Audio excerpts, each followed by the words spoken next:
大家好，我是小懒。今天咱们就聊聊一张照片，一张让印度总理莫迪笑得开心的要飞起来的人生照片。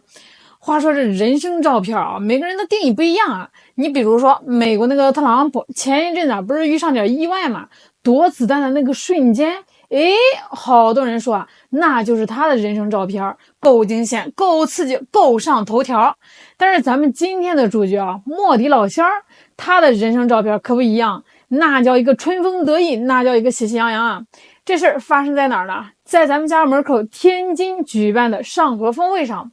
简单来说就是咱们和周边几个好哥们儿一起开了个朋友圈大会，大家坐下来聊聊家常，搞搞合作，商量商量怎么让这个日子过得更好。就在这个大会正式开始前，在会议厅门口上演了这么一出好戏。一张照片直接让全球的政治圈都跟炸了锅似的。照片里是啥内容呢？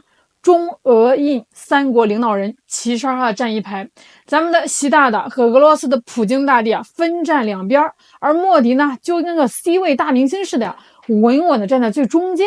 那脸上的表情怎么形容呢？4个字，喜不自胜。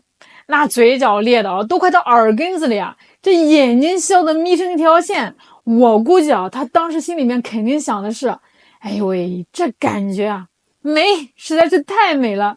整个一表情管理彻底下线那份发自内心的狂喜是装都装不出来的。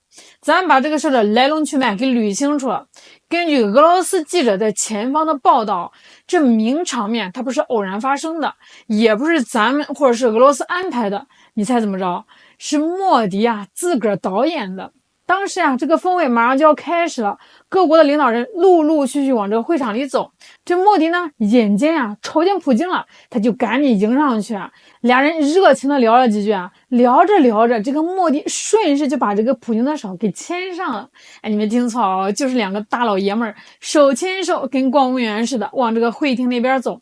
这画面本身就已经够有意思了。就在这个时候呢，咱们的领导人习大大呢也从另外一个方向走了过来。机会来了！这莫迪一看，这不是天赐良机吗？他牵着普京的左手没松，右手嗖的一下，又把咱们的领导人习大大的手给拉住了。全世界最有分量的俩人手就这么被他给攒到一块了。就是这么一瞬间，咔嚓，历史性的画面就诞生了。这莫迪站在中间，那叫一个意气风发。俄罗斯媒体都说了，当时那个气氛特别的愉快，三位领导人脸上都挂着笑。但要说笑得最灿烂、最没有偶像包袱的，那还得是莫迪他那手攥的叫一个紧生怕一松手，这俩大哥就跑了似的那感觉就跟中了500万彩票一样你说这个事有意思吧？以前这个莫迪可是个避嫌的高手他特别怕别人把他跟中俄捆绑在一起，生怕这个西方国家，尤其是美国看了会不高兴会误会他们的关系有多好。所以以前开会他都是能离多远离多远，拍照恨不得站在最边上。可是这次呢，完全反过来了。他不但不躲主动往上凑，生怕别人看不见生怕这个画面不够清晰，不够震撼。这简直是180度的大转弯从生怕外界误会变成了生怕外界看不到。这中间到底发生了啥？莫迪这葫芦里他到底卖的什么药呢？别急，咱们慢慢往下扒。光在现场拉手拍照还不够这事必须得让全世界都知道莫迪深谙此道。会议一结束他老人家第一时间就冲上了推特，连发好几条。他发了啥呢？发的正是这次峰会的照片，而且还是特别有讲究。这第一张呢是3个领导人手拉手肩并肩一起走进会议厅的背影，那叫一个团结就是力量这第二张就是那张人生照片，3个领导人凑在一块儿，有说有笑，气氛好的不得了。这最关键是什么呀？在这2张照片里，莫迪都雷打不动的占据了 C 位。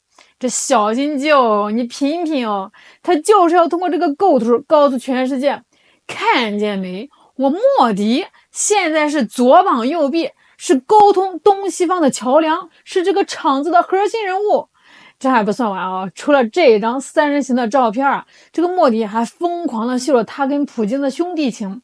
在整个天津峰会期间，这俩人啊，简直就跟连体婴似的，走到哪儿呢聊到哪儿。开大会的时候呢，坐在一块儿聊；茶歇的时候呢，站在一块儿聊；走路的时候呢，手拉手的聊。这最绝的还在后头啊！这个峰会全部议程结束，大家准备各回各家，各找各妈了。一般的流程是各国领导人坐上各自的专车，浩浩荡荡的开走。可是这个莫迪他不走寻常路啊，他直接一屁股坐上了普京的专车。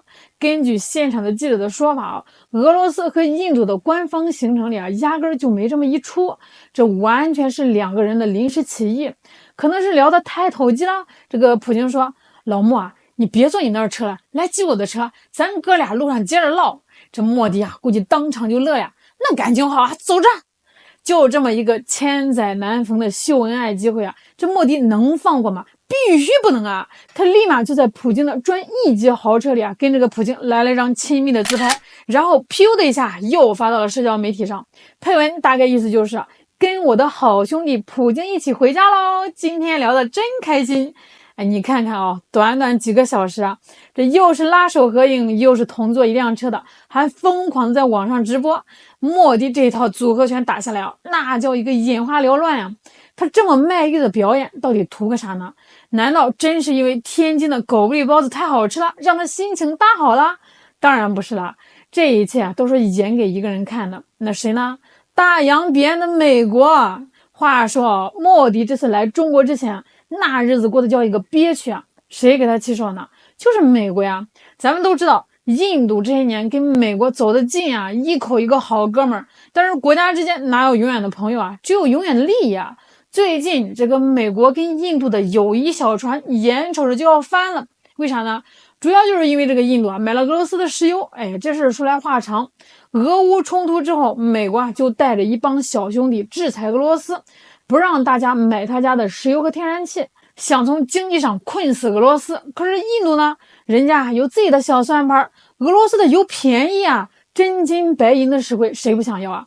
于是这个印度啊就顶着美国的压力，大量的购买俄罗斯的打折油，转手一加工，再高价卖给欧洲去，里里外外是赚得盆满钵满啊！这个美国一看，好你个莫迪啊，你小子不讲武德呀！我在这边累死累活的制裁，你倒好在后面发战争财。于是美国的老毛病啊就犯了，关税大棒。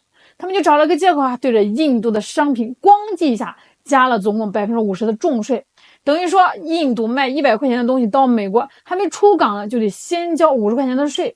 这生意还怎么做呢？这简直就是要了印度制造的半条老命啊！这一下子给莫迪带来了巨大的经济和政治压力。国内的反动派天天骂他呀，说他外交失败，把这个美国给得罪了。莫迪心里那叫一个窝火呀！哎，我买点便宜油，改善一下民生，碍着你什么事啊？你凭什么这么欺负我？所以这次来天津，莫迪啊心里是憋着一股劲儿的，他就是要用实际行动告诉美国，你别以为我印度离了你就不赚了啊！你打压我，有的是人愿意跟我交朋友。你看，东方大国是我的邻居，俄罗斯是我的铁哥们儿，我们仨关系好着呢。你那点关税啊，吓唬谁呢？所以啊，你现在再回过头去看看莫迪这些举动，是不是就全明白了？他主动去拉中俄领导人的手，还非要占 C 位，就是要营造一个中俄印亲如一家的画面，抬高自己的身价，告诉美国我不是孤立的，我有强大的后援团。他跟这个普京腻歪在一起，又是拉手又是坐专车的，更是赤裸裸打美国的脸。因为美国最恨的就是俄印的能源合作，特朗普越不希望他做什么，他就越要做什么，而且呢还要做得轰轰烈烈，让全世界都看到。这就是一场精心策划的外交大秀。莫迪是导演兼主演，目的就是向美国展示我印度啊，有的是朋友，有的是外交空间，我手里有牌可打，你别想用关税霸凌让我屈服。好，这个戏看完了，热闹也看完了，咱们得冷静下来想一想莫迪这番操作确实很吸睛，也确实给这个印度啊挣回了不少面子。但是呢，几张照片几次握手就能真的改变国际格局吗？国际关系可比咱们想象要复杂的多。他不是请客吃饭啊，也不是小孩子过家家，今天你对我好，我就跟你玩，这背后啊都是实实在在的国家利益。这莫迪啊，以前对咱们这个中俄印三边合作的机制啊，其实是有点爱答不理的。他更看重的是跟这个美国啦、日本啦、澳大利亚搞的那个什么四方安全对话，总觉得那边才是高大上的圈子。现在被这个美国一顿胖揍，受了委屈了呀，这才想起来回头找咱们和俄罗斯取暖。这种临时抱佛脚式的热情，咱们能全信吗？恐怕还得打个问号。这就好比啊，你有个朋友平时对你是爱答不理的，只有在他缺钱了，或者是被人欺负了才想起来找你喝酒诉苦。这样的人啊，你能把他当成真正的哥们儿吗？所以啊，莫迪这张人生照片啊，确实是很出圈，也确实反映了国际关系的一些新变化。